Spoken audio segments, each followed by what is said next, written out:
Sa loob ng nagdaang 10 taon, inihatid ng GMA sa Pilipino ang pinakamagaganda at di malilimutang mga serye mula sa Asia. 10 years of the most unforgettable stories and characters that can only come from the heart of Asia. Mula sa pinakaunang Korean novela na napanood sa Pilipinas. Iniisip ko na lang minahal din nila ako tulad ng ibinigay kong pagmamahal sa kanila.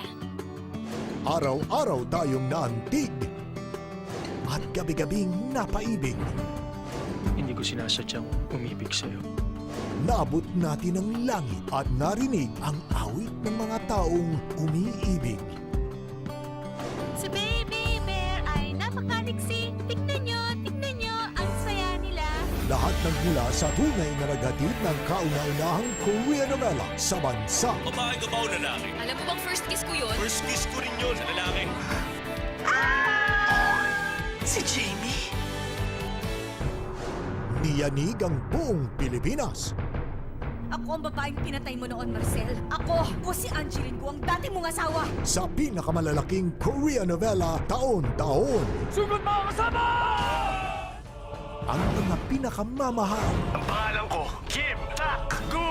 ay matatagpuan Fight, go! sa nag-iisang tahanan ng mga Asia novela sa bansa.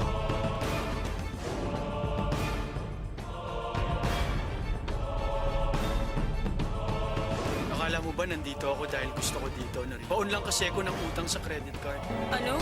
Ngayon, itinatampok ang runaway hit Korean drama ng taon at ang kontrobersyal na kwentong gabi-gabing mag-iiwan ng kaba sa dibdib.